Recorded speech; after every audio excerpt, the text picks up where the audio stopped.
Le Seigneur soit avec vous. Bonne nouvelle de Jésus-Christ selon saint Matthieu.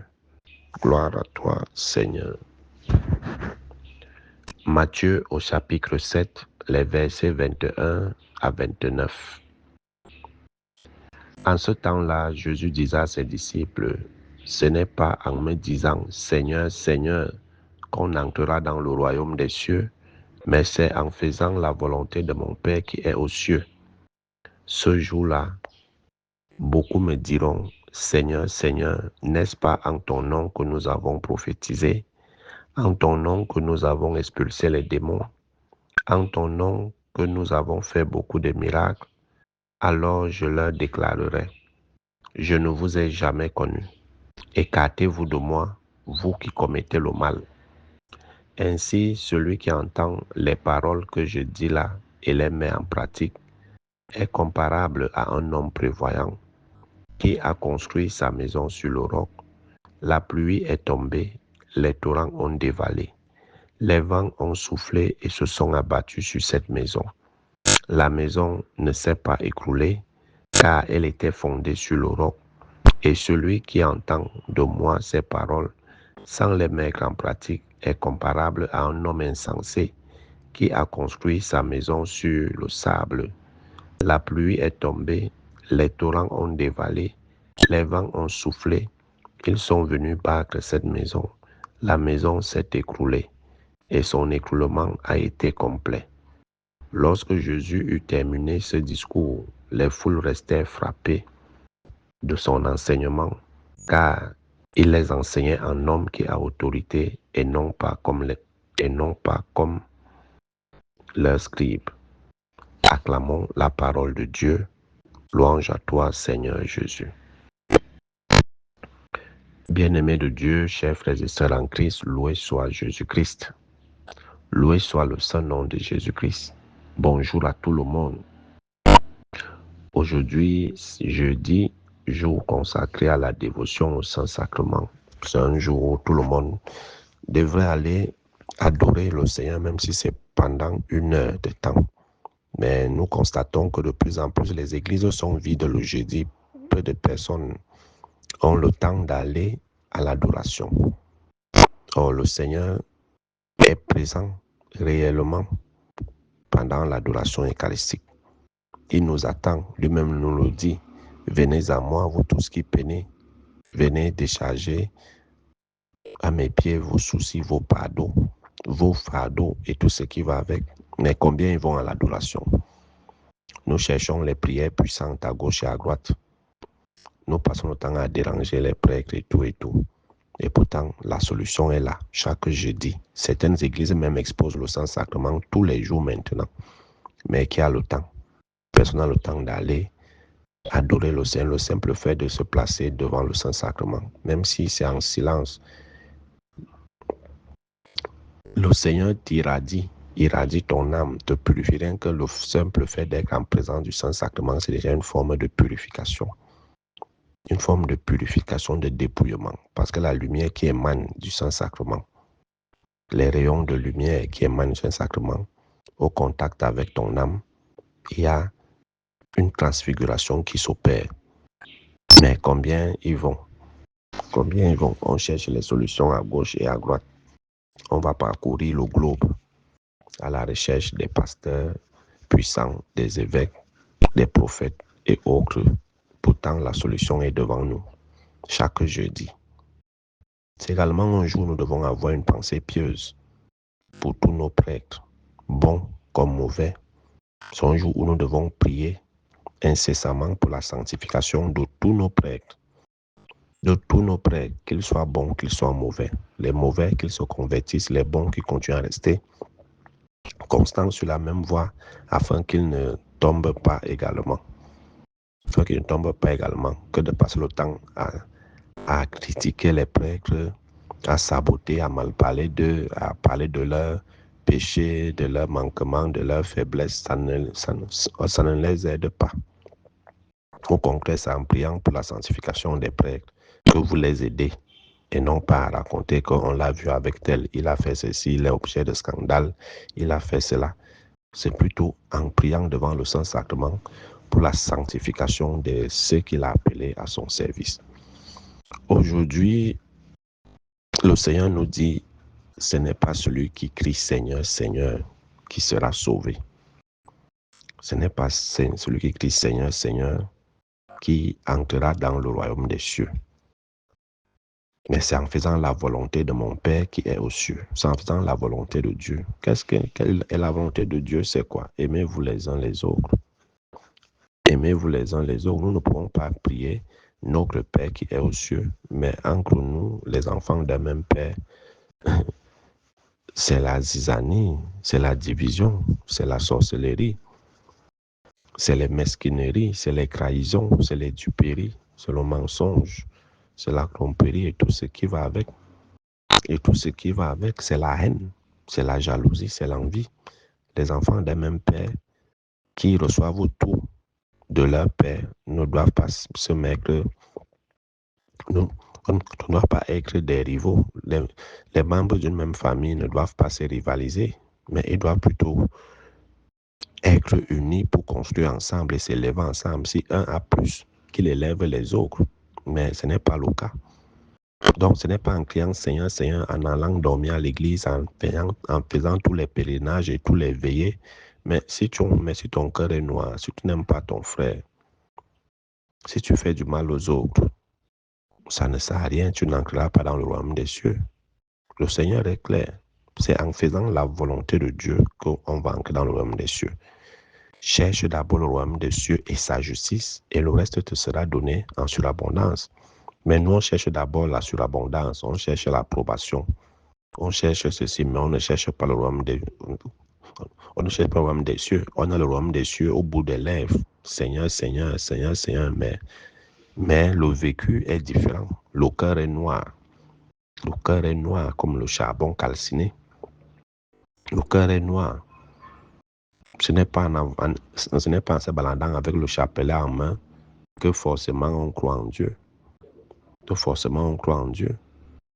Donc le Seigneur est clair. Au jour du jugement, vraiment, ça sera compliqué. Ce n'est pas après, on va commencer à dire de l'autre côté, comme on est Camerounais là, on veut toujours se justifier. Mais Seigneur, j'ai prophétisé en ton nom, j'ai chassé les démons en ton nom, j'ai fait beaucoup de miracles en ton nom. Mais le Seigneur va dire, je ne vous ai jamais connu. Je ne vous ai jamais connu, écartez-vous de moi, vous qui commettez le mal. Tu ne peux pas dire que tu chasses les démons et c'est toi qui fais le mal. Tu chasses les démons, tu expulses les démons, tu fais des miracles, mais le vécu avec tes frères, ça ne va pas. Avec ton prochain, ça ne va pas. Et beaucoup aujourd'hui, ils sont nombreux qui vont dire cela, suivez mon regard, toutes ces églises éveillées là, qui disent faire des miracles, mais derrière mais dans le sous-sol de leurs églises, c'est les bébés vivants qui sont enterrés. C'est les sacrifices humains, c'est les pratiques de sodomie et tout ce qui va avec. Donc, c'est incompatible. Et le don de Dieu, le charisme de Dieu est incompatible avec ces pratiques. Donc, et beaucoup dans l'Église aujourd'hui cherchent l'approbation des hommes. Comme vous aujourd'hui, vous cherchez toujours les prêtres exorcistes. Je cherche un prêtre exorciste, je cherche un prêtre puissant. Mon Père, est-ce que tu vois? Mon Père, est-ce que ceci? Dis-moi, machin, truc. Voilà. Alors, certains, pour avoir votre approbation et le contrôle de vos porte-monnaies, vont aller se faire initier, aller acheter les visions, et tout cela souvent un coût. Et la plupart vont dire qu'ils vous délivrent, mais qu'est-ce qu'ils prennent en retour sur vous? La plupart disent qu'ils chassent les démons, ils sont même renommés, mais dans le noir, quelle est la face cachée de tous ces miracles, la face cachée de toutes ces prophéties, la face cachée de toutes ces visions? Qu'est-ce qu'ils donnent, qu'est-ce qu'ils remettent aux ténèbres en contrepartie? Alors, c'est à cela que le Seigneur dira, je ne vous ai pas connu, écartez-vous de moi, vous tous qui faites le mal. Tu ne peux pas vouloir être un grand exorciste, mais tu es dans les sectes, tu es dans la franc-maçonnerie, la Rose-Croix ou ses dérivés et autres, et tu dis que tu pries au nom de qui? Tu ne pries pas au nom de Dieu. Le nom de Dieu devient juste un business. Et c'est justement à cela que le Seigneur va dire, écartez-vous, je ne vous ai pas connu. Vous tous qui faites le mal. Vous tous qui faites le mal. Donc, tu ne peux pas chasser le démon avec le pouvoir des démons. Ça, c'est impossible. Tu ne peux pas chasser les démons, mais tu n'aimes pas. Mais tu n'aimes pas. Donc, c'est pour ça que quand on dit que Jésus enseignait un homme qui a autorité, et non pas comme les scribes, c'est parce que il disait ce qu'il vivait et il vivait ce qu'il disait. C'est ça, enseigner un homme d'autorité. Ça veut dire que ta parole et tes actes doivent être conformes. Et c'est ça qui donne autorité au démon, sur le démon. C'est ça qui donne autorité sur le démon. Je ne sais pas si vous comprenez un peu, c'est là ça qui donne autorité sur le démon. C'est pour ça qu'avant tout exorcisme, il faut d'abord préalable dire se confesser si tu vas avoir l'autorité sur le démon. Parce que si tu vas entrer dans un combat spirituel et que tu as des failles partout, tu ne mènes pas une vie conforme selon l'évangile, une vie conforme selon la parole de Dieu, selon les commandements, tu ne peux pas avoir l'autorité sur le démon. Mais vous allez voir que ces gens-là, ils ont autorité sur tous les démons. Il y a même un qui se fait appeler il s'appelle Joker Rocher. Il s'appelle Joker Rocher. Il dit c'est le seul qui a les clés du royaume. C'est le seul qui a les clés du royaume. Donc, ce n'est plus Jésus. Ce n'est plus Saint-Pierre. C'est lui qui a les clés du royaume. Il fait entrer qui il veut et il fait sortir qui il veut. Et dans sa vidéo, je voyais, il raconte comment les Blancs ont tout créé, c'est bien, tout ce qu'ils ont fait, c'est bien, mais ils n'ont pas la force de chasser le démon. Parce que le démon est toujours là pour tout gâter. Et que maintenant, c'est au noir qu'est venu, qu'est donné la force de chasser le démon. Vous voyez un peu ces imbécilités, vraiment, excusez le thème. Quelqu'un qui s'autoproclame un mortel, que c'est lui qui détient les clés du royaume.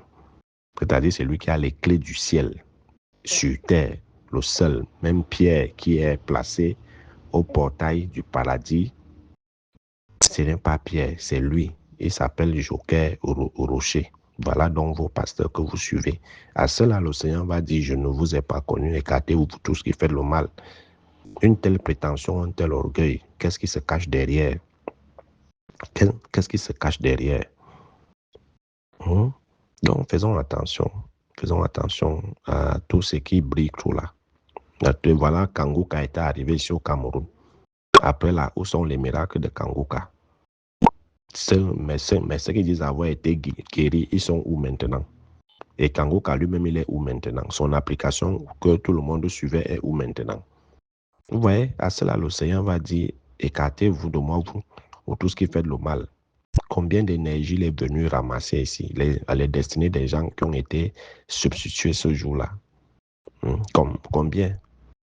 Et c'est nous chrétiens, parce qu'on ne croit pas en Dieu. On va toujours courir à gauche et à droite. C'est ça le problème avec nous, les chrétiens, aujourd'hui. Alors, le Seigneur nous demande de construire notre vie sur le roc qui est Jésus-Christ et non pas sur du sable. Et construire sur Jésus-Christ, c'est construire sa vie sur la parole de Dieu, ses commandements, ses décrets, ses lois et ses préceptes. Parce que c'est la parole de Dieu qui nous guide, qui est notre lampe, qui joue le rôle de garde-fou, qui joue le rôle de boussole. Tu es sûr que tu ne tomberas pas, même au jour des tentations, même au jour de la détresse, même au jour des persécutions, des oppressions. Tu sauras que la parole de Dieu, voilà ce qu'elle attend de toi, voilà ce qu'elle dit, voilà ce qu'elle te demande de faire, voilà comment elle te demande d'être. Tu ne sombreras pas, ils te combattront, mais ils ne te vaincront pas, comme nous dit Jérémie. Tu seras combattu, mais ils ne te vaincront pas. Ils ne te vaincront pas. Donc, c'est ça, construire sa vie en Dieu.